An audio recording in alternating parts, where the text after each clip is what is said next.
Hello, hi everyone. For class 7, today we will explain geography lesson number 11, our environment. Environment क्या है? Environment वो है जो हमारे चारों तरफ या हमारे सराउंडिंग्स में जो लिविंग और नॉन लिविंग बीइंग से बनता है उसको हम environment बोलते हैं. Natural environment, the immediate surroundings are the conditions in which living beings exist and develop their characteristics make the environment. The natural environment has two components, abiotic and biotic. जो हमारे surroundings में जो conditions होती हैं, जो हमारे living beings exist and develop their characteristics means हम जो सर्वाइव करते हैं उस जगह में रहते हैं और वहाँ पे जो हम चीज़ों को डेवलप करते हैं, जो बनाते हैं, उसको हम बोलते हैं इन्वायरमेंट. तो ये इन्वायरमेंट जो है वो नेचुरल इन्वायरमेंट टू कंपोनेंट से मिलकर बना है, abiotic and biotic. Abiotic means non living, biotic means living. तो अबायोटिक और फिजिकल, तो अबायोटिक को और क्या बोलते हैं? Physical components. Abiotic means non living. तो this includes the following non living things, जैसे land. Land are the litho means rocks, is the solid crust on which human beings, animals and plants exist. वो layer, lithosphere की वो layer जिस पर animals, human beings and plants exist करते हैं. It supports plants and makes agriculture possible. It supplies minerals, और इस पर और कौन से पाए जाते हैं? मिनरल्स. और इसमें कौन सपोर्ट करता है? It supports plants and makes agriculture possible, और उस पर हम लोग क्या करते हैं? खेती करते हैं. Water on earth surface below it as well as in the atmosphere makes the hydrosphere. Hydro means water, तो हाइड्रोस्फीयर मीन्स वाटर बॉडीज, जैसे कि जो भी वाटर बॉडीज है, sea, ocean, ponds, lakes, river, तो वो सब क्या है? हाइड्रोस्फीयर. तो it fulfils the vital human, animals and plants needs for survival.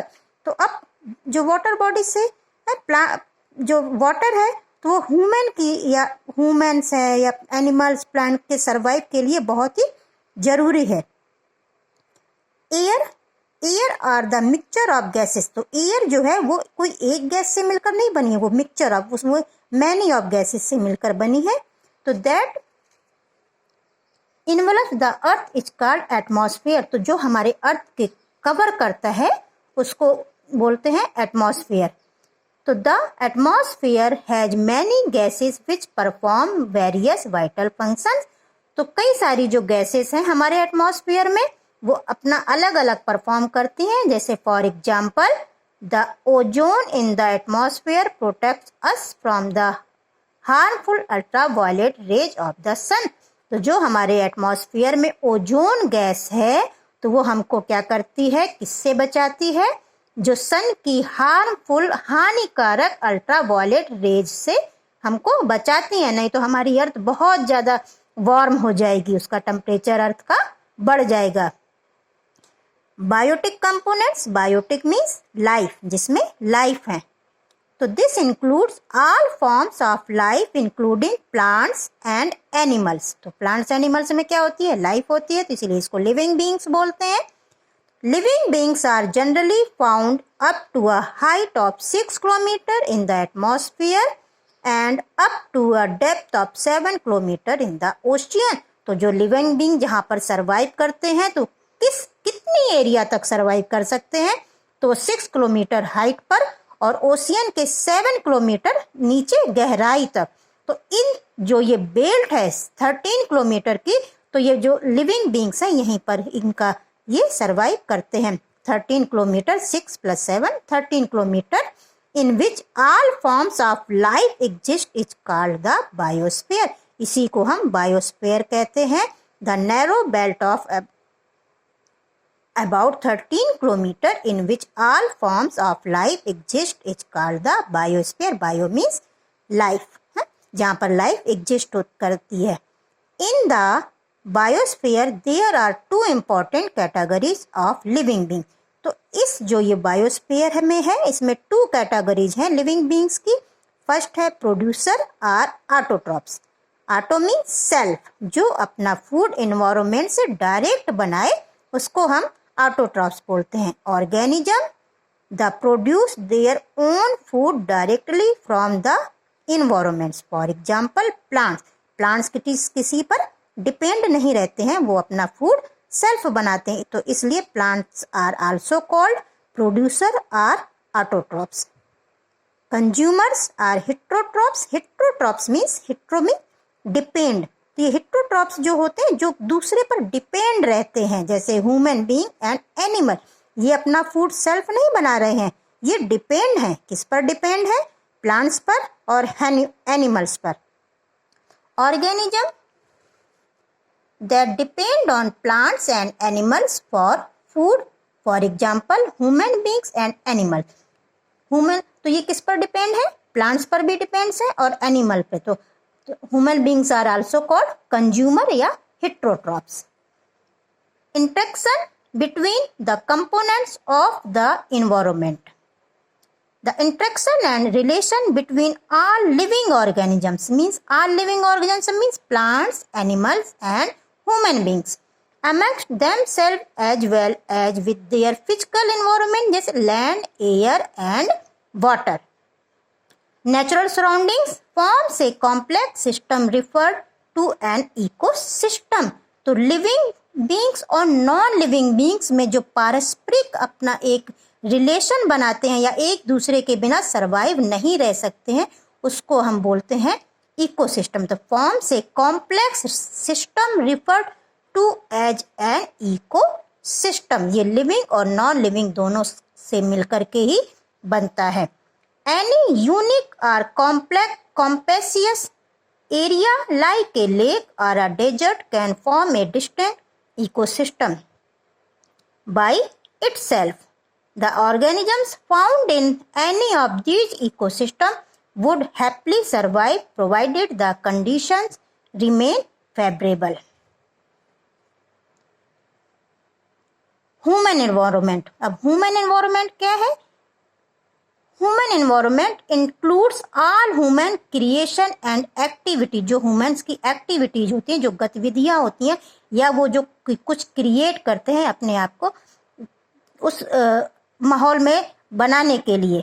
तो human beings have continuously adopted to their physical environment and also affected it since the earliest times.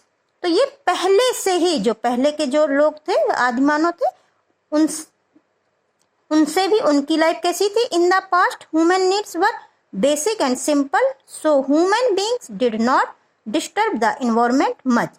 तो पहले के जो लोग थे वो इन्वायरमेंट को डिस्टर्ब नहीं करते थे और वो सीधे ही नेचर पे डिपेंड होते थे। उनकी जो लाइफ थी वो सिंपल थी, ज़्यादा वो नहीं रहते थे क्लॉथ्स, कपड़ों के, या को इतनी ज़रूरत नहीं थी। ओवर अ पीरियड, जैसे जैसे टाइम बीतता गया, विथ इंक्रीज इन पॉपुलेशन, और जैसे जैसे टाइम बढ़ता गया तो क्या हुआ? जनसंख्या क्या होती गई? बढ़ती गई।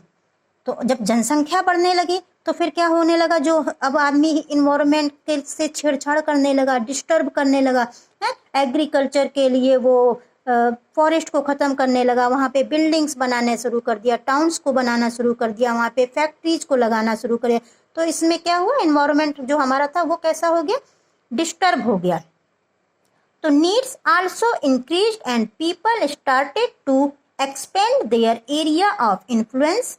Forest were cleared to get land for agriculture, new towns were built, animals were killed for food and other needs।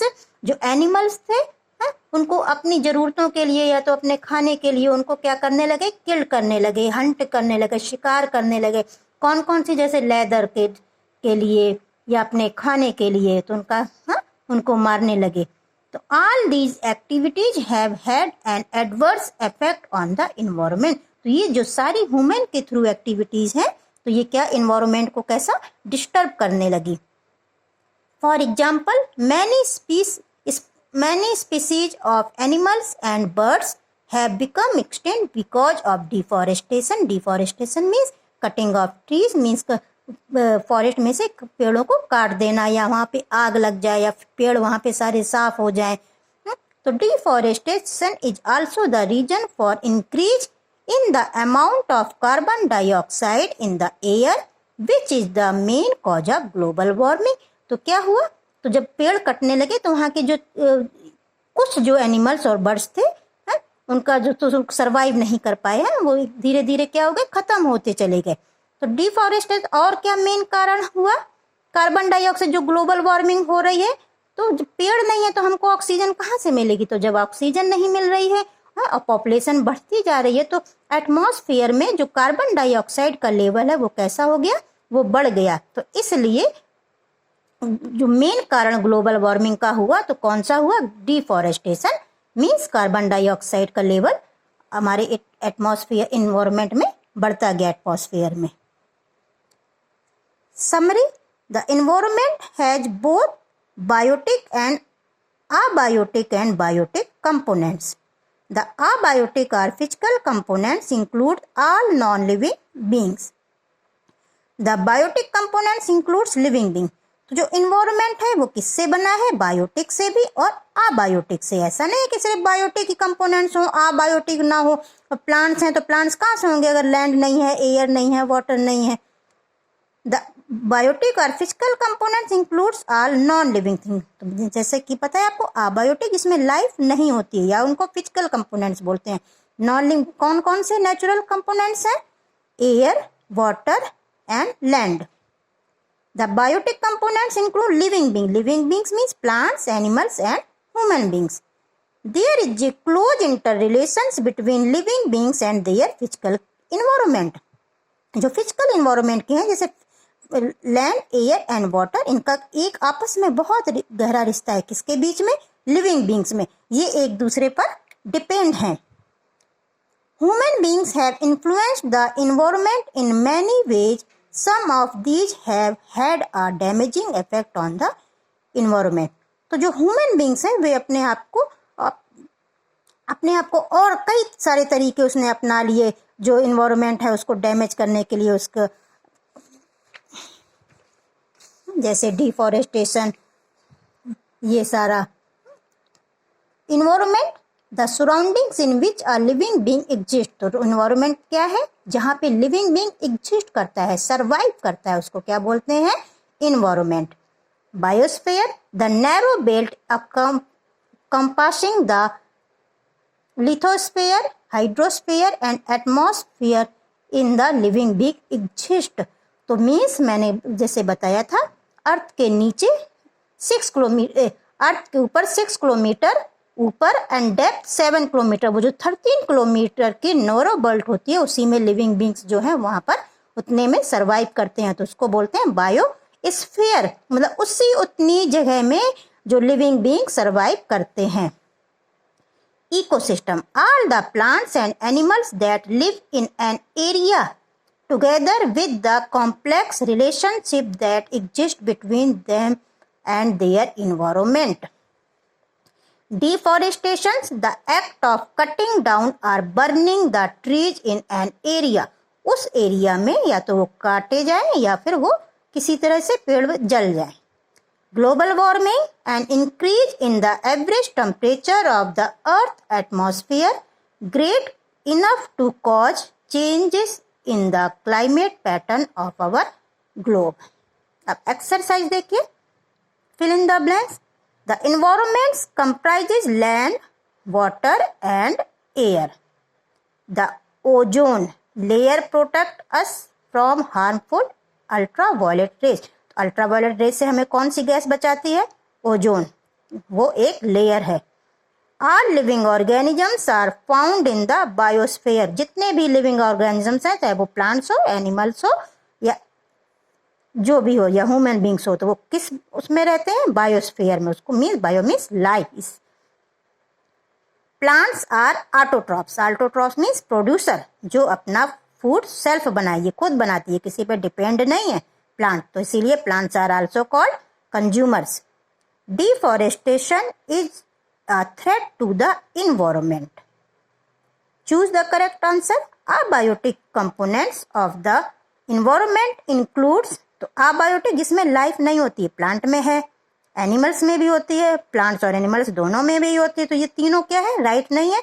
कौन सा राइट है, एयर, वाटर एंड लैंड, ये अबायोटिक है। नेचुरल है लेकिन नेचुरल अबायोटिक कंपोनेंट्स हैं।